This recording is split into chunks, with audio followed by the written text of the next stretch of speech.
Hi, good day I bid to you. So I am Haiqal bin Hamidun.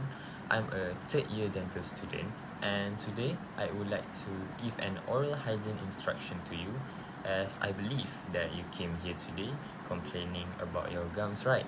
So please don't worry, we will tackle it a little step at a time. So let's start. First and foremost, I will be explaining about periodontal health. It is defined as absence of inflammation of the periodontium and periodontal deformities. When I say periodontium, it includes the gingiva, the periodontal ligament, the root cementum, and alveolar bone. Some of the clinical features of periodontal health include the color, the consistency, the contour, the size, the shape, the surface texture, and also the position. For example, I give you a healthy gums or a healthy gingiva.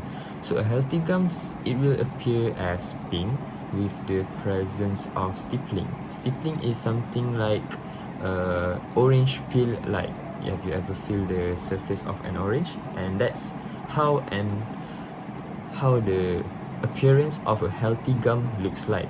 And most importantly, it stay firm and tight around the teeth, as you can see in the image.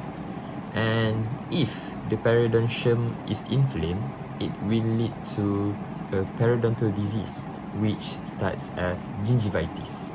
And when I say gingivitis, it is the early stage of gum inflammation, the beginning of all this disease, and it will appear as red and swollen. However, it is not irreversible, because you can recover it back through a good oral hygiene. And however, if the gingivitis is left untreated, you don't practice a good oral hygiene or you don't go see your dentist, it may develop into periodontitis, which is an advanced stage of gum, periodontal ligament, and alveolar bone inflammation. My bad.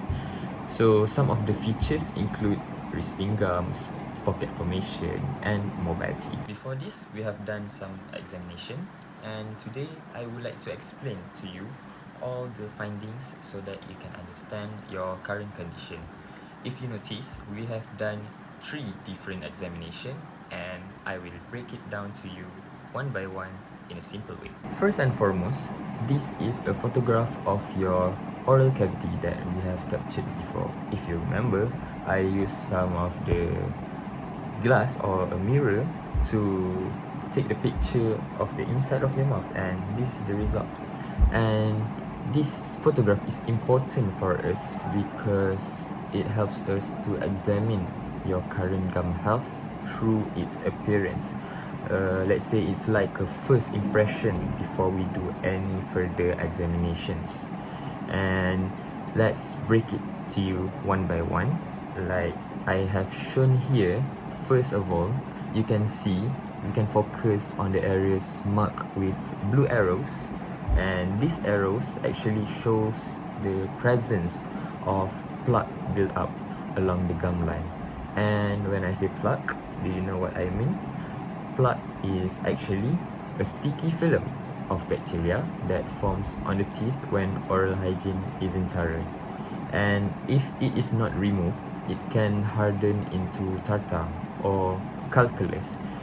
If you have watched any YouTube reels or TikTok, you notice that the dentist use some like high speed water to remove some hard stones right on the teeth, and that's what we call calculus actually. And this is the beginning of it, where it starts to develop and become hardened. It will looks like you can see in the arrows, and this tartar actually can lead to irritation and inflammation of the gums. And besides, you can see the circle of the red circles I have highlights here, which this actually highlights the localized area of gum inflammation. One of the key signs here is the difference in the gum color. If you notice, from that circle and outside of the circle, the color is quite different, right? And the difference in the gum color actually shows the health of the gums.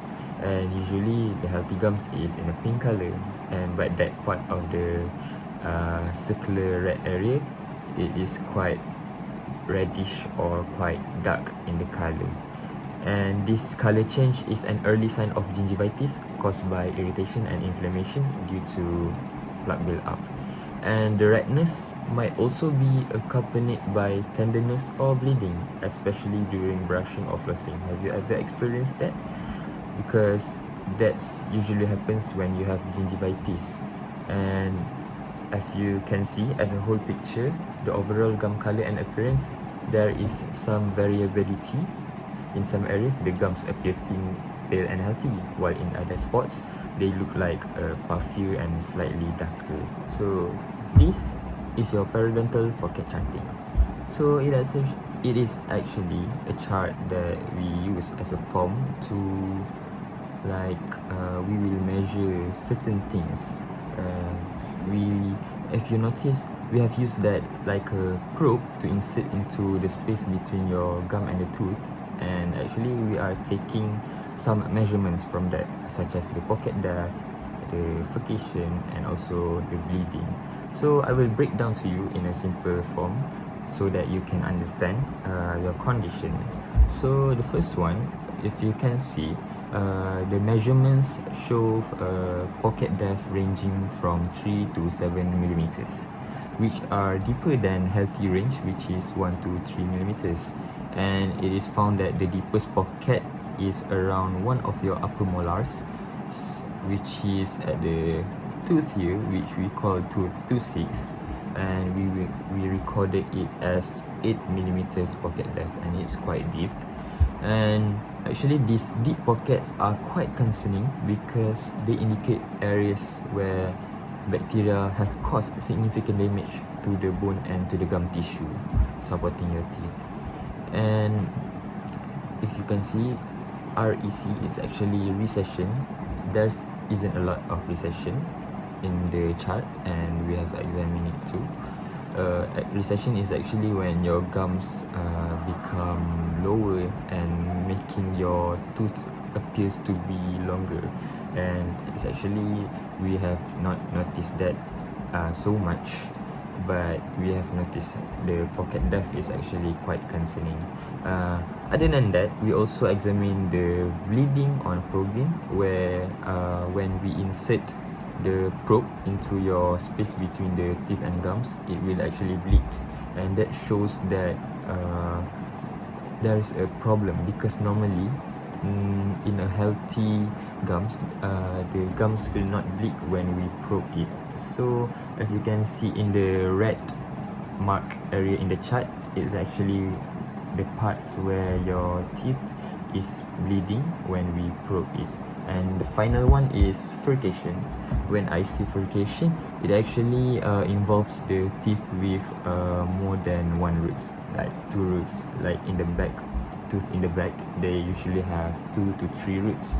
So we will insert like some instrument that will move underneath the teeth crown, and it will move to the underneath to the crown, and we will assess like how deep it goes.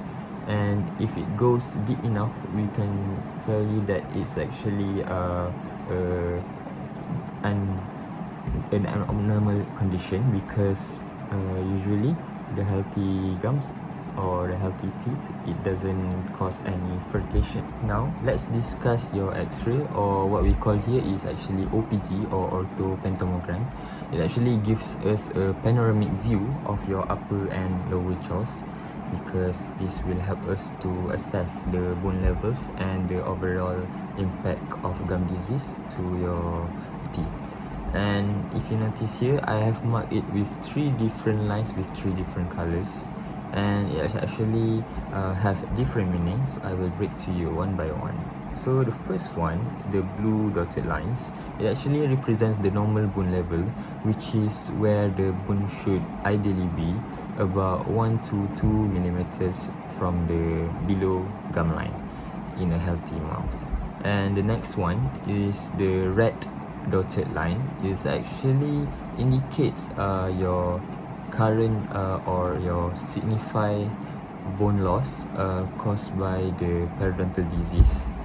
And actually this bone loss occurs as the structure supporting your teeth are damaged by inflammation from plaque and bacteria, and that's why bone loss occur, and it is marked in the red dotted lines. And finally, the green dotted lines is actually outlines the root surface of your teeth, showing the part embedded in the bone for the support.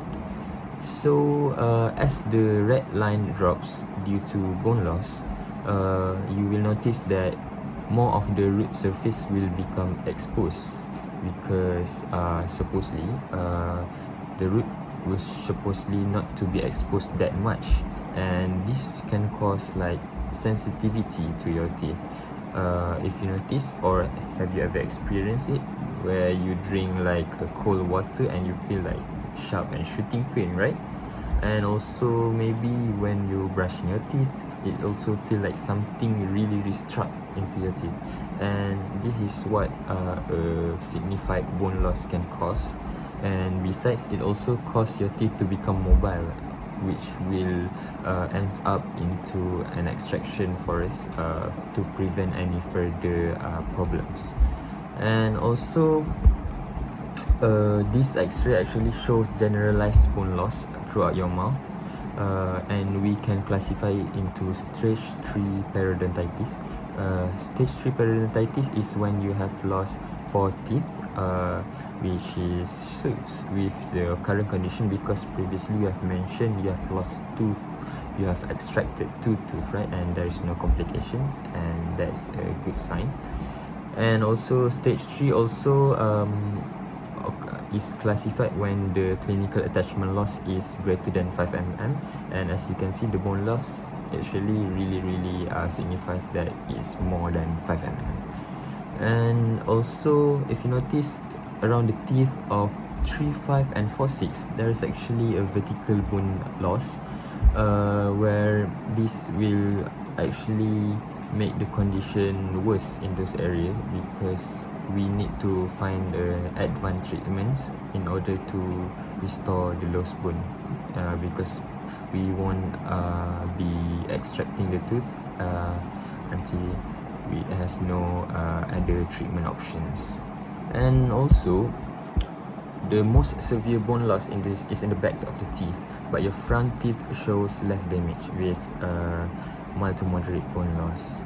This means that your front teeth are still in earlier stage of gum disease and may respond better to treatment. And so, in a summary, your X-ray actually shows advanced gum disease with areas of severe damage, especially around the teeth like G5 and 4-6. This actually shows like fair to poor prognosis of your current periodontal health. However, with timely and consistent treatment, including both professional care and improvement in your daily oral hygiene, we can work to stabilize your gums, to protect your teeth, and also maintain your oral health. And we will break it down to you next one. The next one, I want to talk about something really crucial in managing your gum health, which is plaque control. So, what is plaque? Plaque is actually a soft, sticky layer of bacteria that constantly forms on your teeth. It is invisible, but it is very active, and if it's not removed regularly, it can lead to major problems like gum disease and tooth decay. And with periodontitis that we have diagnosed, which we are treating in your case, plaque plays a big role. The bacteria in plaque produce toxin that irritate your gums, which will cause inflammation. And over time, if plaque is not controlled, it can harden into calculus, as I mentioned earlier. And actually, this calculus will also further damage the bone and the tissue that support your teeth. And now, let me explain to you why the plaque removal or plaque control is important, especially for someone who has periodontitis. So when plaque build up, it causes your gums to become inflamed, and the inflammation is not just uncomfortable, but it's destructive. as you can see in the X-ray, we can see that it's destruct the bone. It causes the bone to become lost. And also, it's not actually your teeth and the gums that is affected, and the gum disease has been linked to other health problems such as heart diseases, diabetes, and even respiratory conditions. So in your case, actually you have diabetes and you are currently on metformin once daily.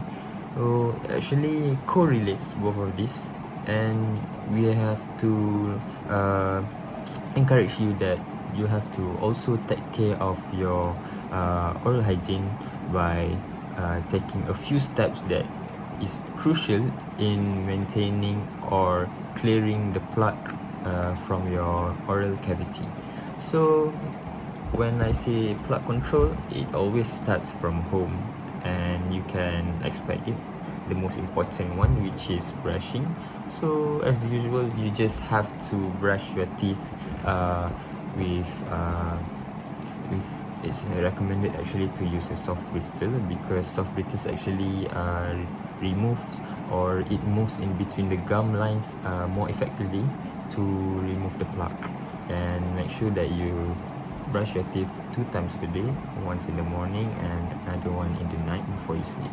And also you have to practice flossing too, because some of parts of the teeth cannot be removed by just toothbrush, which is in between the tooth, where two tooth meets, and it's actually cannot be reached by the toothbrush bristles. That's why you need to floss also. And finally, mouthwash. You can use antibacterial mouthwash of any brand, it's okay. And one more important thing is also you have to control your diets, which is sugary foods, to be particular, because actually this sugary food or sugary drinks, it gives fuels to the bacteria in our mouth to create more plaque. And as we eat more or drink more sugary water, we actually gives the bacteria food for it to multiply. And also I know this actually quite a lot, but it is important for you to control the plaque as a part of your daily habit. And we are in this together, so you can actually practice it a little at a time, and I will guide to you from time to time. Furthermore, I will explain to you some oral hygiene aids that you can use, and it is important in maintaining your oral health. So as I mentioned previously, toothbrush. Actually, toothbrush can be divided into 3 types, which is soft bristle, medium bristle, and hard bristle. So it is recommended soft bristle because it actually moves flexible in between the gum lines to remove your plaque. You can also use electric toothbrush if you prefer electric toothbrush. Actually, both are just the same in terms of cleaning or removing the plaque. It's just preference for anybody, but the most important is actually the soft bristle. And the next one is interdental aids. So interdental aids can be divided into 2, which is floss and also interdental brush. Floss is like the string or the thread that available in the drugstore. If you notice, it's we use, like, we link and we tie it on the fingers and we remove in between teeth, right? Well, meanwhile for the interdental brush, it's actually a small thing like this, as you can see here. It's like a small brush which we can also insert in between teeth to remove parts where the toothbrushing cannot reach. And also you can also use mouthwash, as I mentioned earlier, of any brands, as long as it is antibacterial, because antibacterial is effective in removing the plaque, because it's remove all the bacteria that is actively multiplying. And finally, you can also use tongue scraper, because not many people usually use tongue scraper, because actually most of the bacteria in the oral cavity is located on the tongue, on our tongue. So it is somehow important for us to scrub our tongue regularly, so that our teeth is free from the bacteria that can cause tooth decay and also plaque build up. And you can use these tools, and next I will explain to you some of it, how to use on each of the items. Furthermore, I'm going to show you some toothbrushing techniques that will help you keep your gum healthy and your teeth clean. And as we go through this, I will explain each technique and how they can benefit your oral care routine. Let's get started. So, when talking about brushing technique, we actually have 4 recommended techniques that we usually suggest to patients to use, especially if the patient have periodontal disease. The first one is called buzz technique. So, how the buzz technique is done is actually, first you take your toothbrush and you can position your toothbrush at a 45-degree angle towards the gum line, like here. You position it 45 degree towards the gum line, and then you use like a short back and forth motion. It's like a vibratory motion, just a short one. It starts from the back, and then you can move it to the front, but you have to put it first, then only you move it back and forth.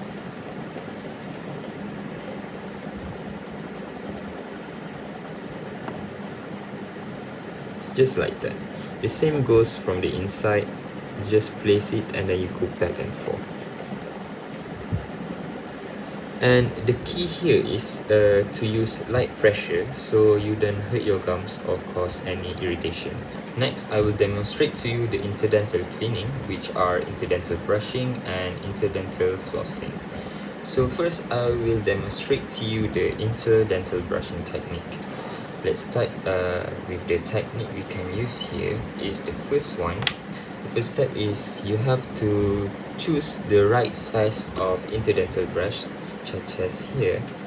You can see this is one of the sizes that available, and usually you can buy it, and it's come with a set of different sizes, and you can try to fit it into your teeth, which one is the most suitable.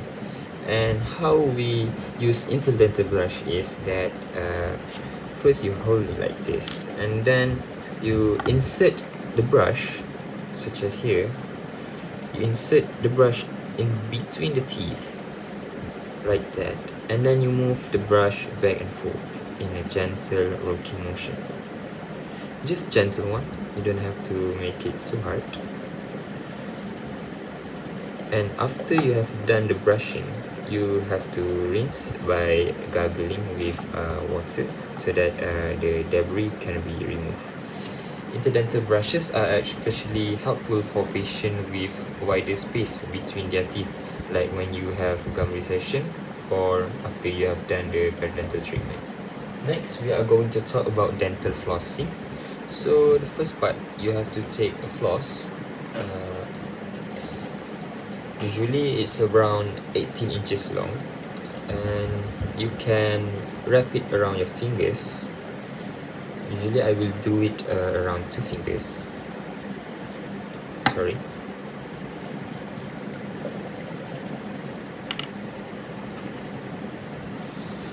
And then you will have this kind of length that is, you can fit it into your mouth, and you just put it in between your teeth, but never snap the floss. You just move it slowly, like back and forth, until it inserts in between the teeth.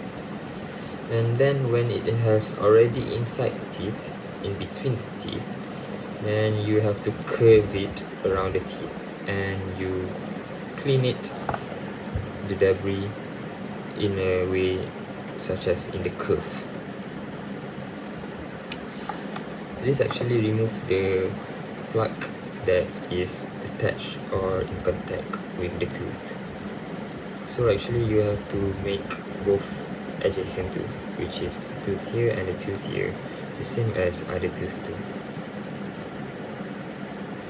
And also at the back of the teeth, you can just put it like this and also curve it to remove all the debris.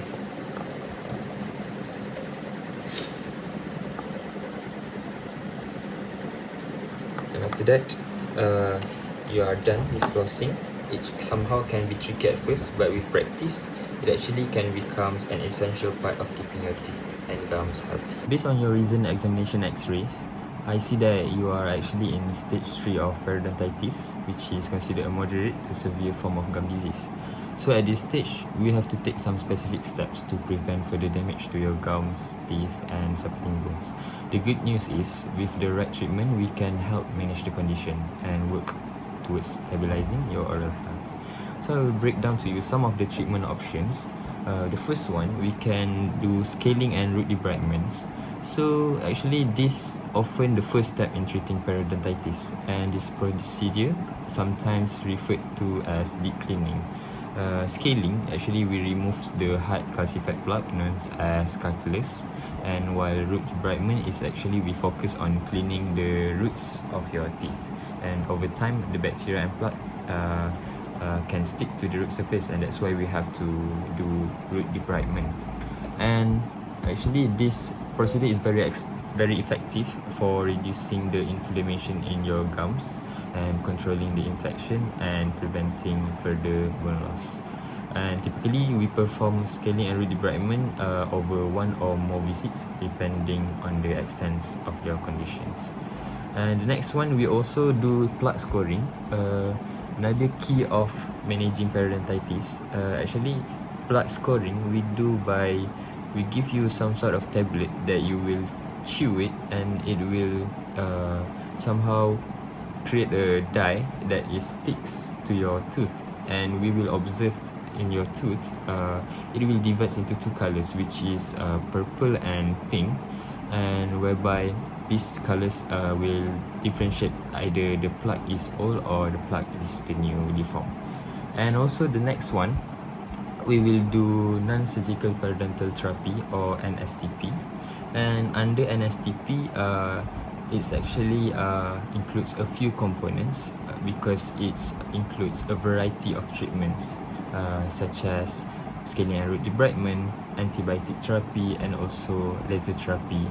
And NSPT is usually done over multiple visits, and it depends on how deep the gum pockets are and how much or how deep the calculus have formed that we need to remove.